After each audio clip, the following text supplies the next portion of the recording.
अस्सलामु अलैकुम वरहमतुल्लाहि वबरकातुहू।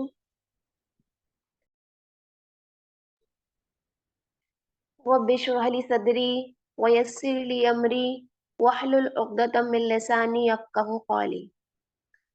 अल्लाहुम्मा रब्बि ज़िदनी इल्मा, अल्लाहुम्मा रब्बि ज़िदनी इल्मा, रब्बि यस्सिर वला तुअस्सिर वतम्मिम बिल खैर व बिका नस्तईन। कैसे हैं आप सब?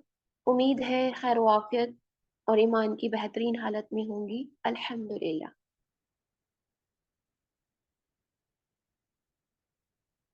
सबसे पहले अल्लाह की बारगाह में सबसे पहले हम का नजराना पेश करने के बाद मैं इंतहाई तहे दिल से आप सबका शुक्रिया अदा करती हूँ।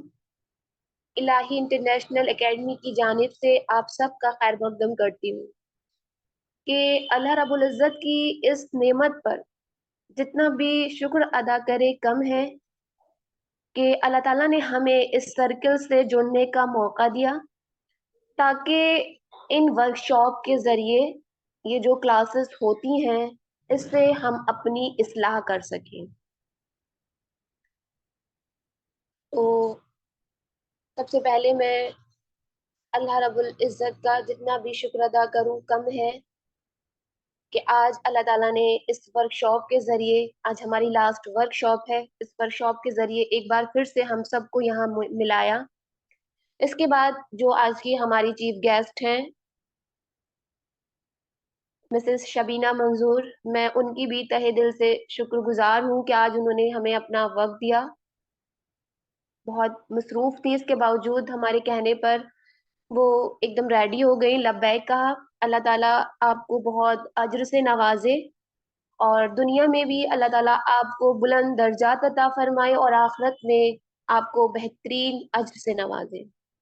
इसके बाद जो आज की हमारी स्पीकर्स हैं, अल्हम्दुलिल्लाह माशाल्लाह बहुत छोटी स्पीकर्स हैं, बहुत कम एज में अल्लाह ताला ने इनको वो मकाम दिया कि आज ये हमारे साथ इस स्टेज पर आई। अल्लाह ताला आपको दुनिया में भी कामयाबी अता फरमाए और आखिरत में भी आपको बुलंद दर्जात से नवाजे।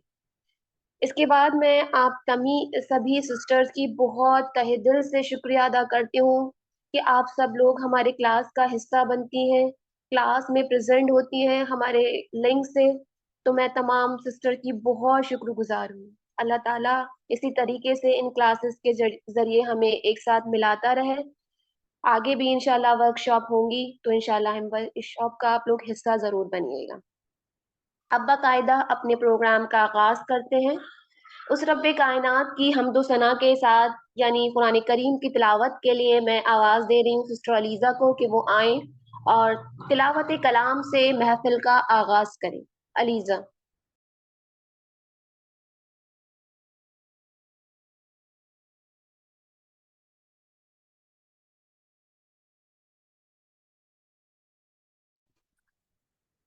अस्सलामु अलैकुम रहमतुल्लाहि व बरकातुहू।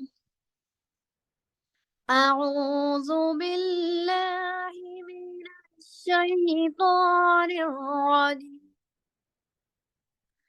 बिस्मिल्लाहिर रहमानिर रहीम। या इबादियल्लज़ीना आमनू इन्ना वासियतुन फ़इय्याया फ़अबुदून। अलीज़ा कुल आपकी आवाज़ ब्रेक हो रही है, क्लियर नहीं आ पा रही है।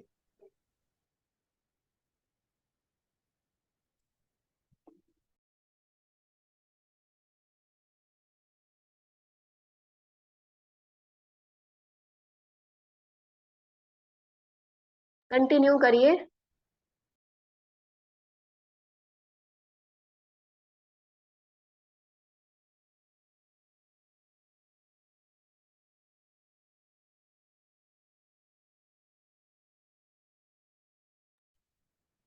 अऊज़ु बिल्लाहि मिनश शैतानिर रजीम।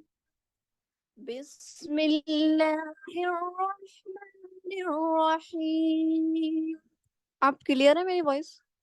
जी, जी, क्लियर है।